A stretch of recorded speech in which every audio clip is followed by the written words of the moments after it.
Team Jammu के chairman Zorawar Singh Jamwal जी समय मेरे साथ बातचीत में मौजूद है। इनके द्वारा जो है आज डुग्गर बारादरी का जो है वो गठन हुआ है, जिसके चलते जो हमारी डुग्गर चीजें जो है, जिस तरह से हम डोगरा कल्चर की बात करते हैं या पुराने जमाने में हम देखते थे कि डोगरा के लिए क्या फैसले लिए जाएंगे, क्या वो डोगरा के हित में फैसले हैं या नहीं है, या जो हमारा कल्चर जो लुप्त होता जा रहा है उसके लिए जो है एक इनिशिएटिव लिया गया है।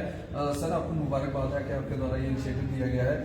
क्या कहेंगे इस डुग्गर बारादरी के बारे में? जी, सबसे पहले तो आज साल का पहला हफ्ता है। आप सबको और आपके देखने सुनने वालों को, न्यूज़ नाउ को नए साल की हार्दिक शुभकामनाएं। और आज गुरुपुरब भी है, तो गुरुपुरब पे भी सभी जम्मू कश्मीर वासियों को हार्दिक बधाई।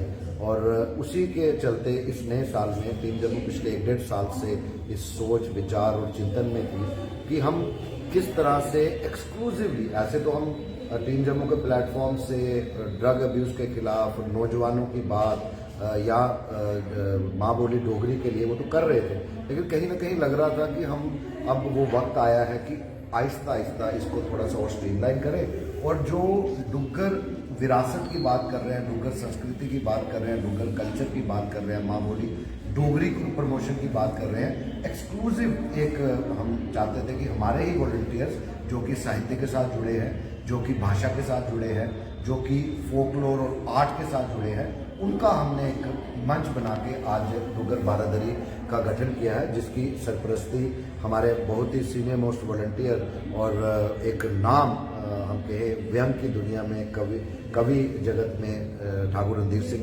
रैपरिया जी इसके कन्वीनर हैं। और यंगर जनरेशन में एक बहुत ही सुलझी हुई पढ़ी लिखी हमारी बच्ची हिना महाजन जो है ये को कन्वीनर रहेंगी। इनके साथ पूरी एग्जीक्यूटिव बॉडी की टीम रहेगी।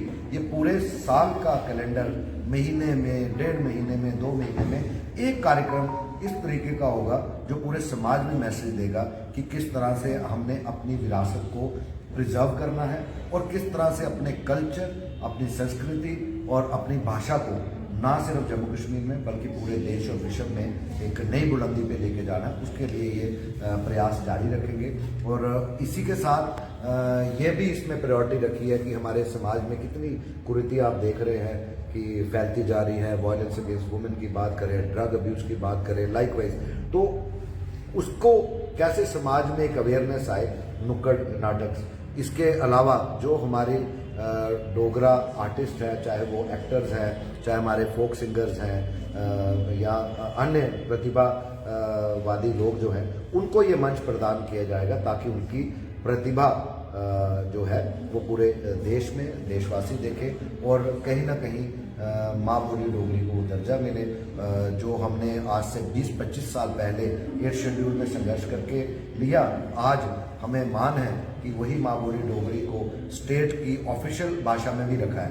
लेकिन उस ऑफिशियल भाषा का किस तरीके से प्रयोग हो, कैसे हमारे बच्चे क्लास 1 से डोगरी लैंग्वेज को भी पढ़े, चाहे वो अलग अलग भाषाओं में पढ़ेंगे, हमारी ये प्रायोरिटीज रहेंगी कि सरकार को कन्विंस करेंगे, समाज को अवेयर करेंगे कि कितनी ज़रूरत है अंग्रेज़ी, हिंदी या फ्रेंच के अलावा अपनी माँ बोली को जो है वो कैसे हम जिंदा कर रख सके और उसको आगे ले जा सके। जोरावर जी, आपने जिस तरह डोगरी संस्कृति की बात की, हमारा एक डोगरा सर्टिफिकेट भी हुआ करता था जो कि उस टाइम की सरकारों ने उसको खत्म किया। क्या इसके बारे में भी जो है ये बारादरी जो है वो बातचीत करेगी? देखिए, कुछ इश्यूज को आपको क्लियर करना पड़ेगा। लेट मी वेरी स्ट्रेट कि कुछ इश्यूज राजनीति की तरफ इशारा करते हैं, कुछ एक्सक्लूसिवली सोशल इश्यूज होते हैं।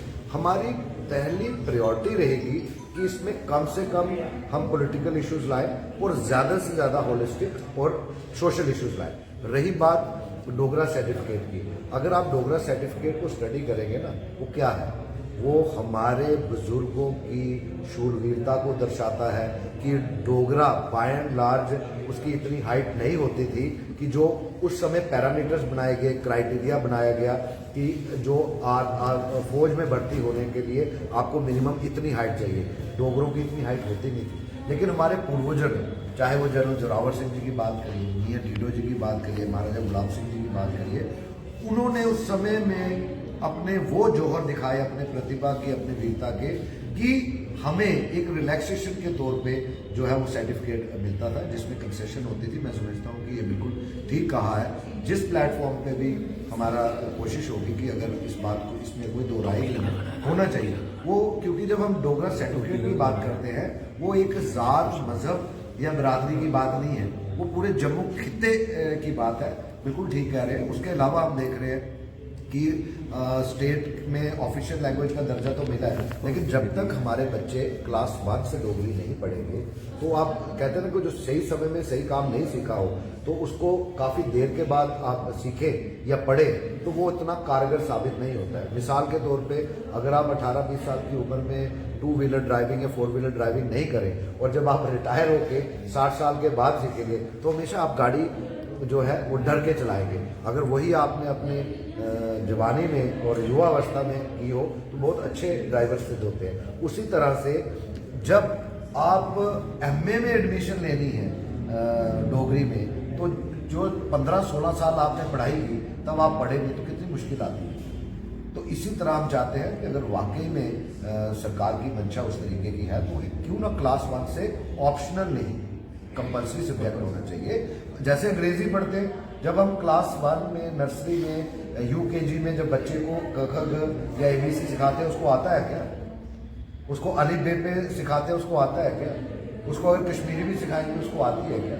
वो इसी तरह डोगरी भी जैसे कि देवनागरी लिपि में है, आप जैसे बाकी सब्जेक्ट्स पढ़ा रहे हैं उसको भी वहाँ पर ऑप्शनल में एक कंपल्सरी, जैसे अगर कोई कश्मीरी बच्चा कश्मीरी भाषा पढ़ना चाहता है अच्छी बात है, ऐसे ही डोगरा बच्चा उसके आगे ऑप्शंस हैं, इधर कश्मीरी और डोगरी, उनमें से एक लेना ही लेना। जब तक हम ये प्रावधान नहीं लाएंगे तो जो हम सोच रहे हैं, जो सरकार की जो मंशा है, तो मुझे लगता है कि उसमें पूरी तरह सफलता नहीं मिलेगी। उस पर भी टीम जम्मू, डुगर बारादरी या बाकी संस्थाओं के साथ मिलकर हम कोशिश करेंगे कि सरकार को कन्विंस करेंगे कि ये कितना ज़रूरत है और कितनी नीड ऑफ दी है। बहुत शुक्रिया सर बातचीत करने के लिए, आपको मुबारकबाद है। टीम जम्मू की तरफ से जो है डुग्गर बारादरी का जो है वो आह्वान हुआ है और उम्मीद करते हैं कि जो डोगरा हेरिटेज, जो डोगरी चीज़ें हमारी जो लुप्त होती जा रही हैं उसके ऊपर जो है वो मंथन करेंगे और आने वाले समय के अंदर जो है एक बार फिर लोगों के अंदर जो है अपना एक डोगरापन जो है वो देखने को जरूर मिलेगा। आप इसी तरह से बढ़ रहे हैं द न्यूज़ नाउ के साथ, मुझे दीजिए इजाजत। आदाब, अस्सलाम वालेकुम।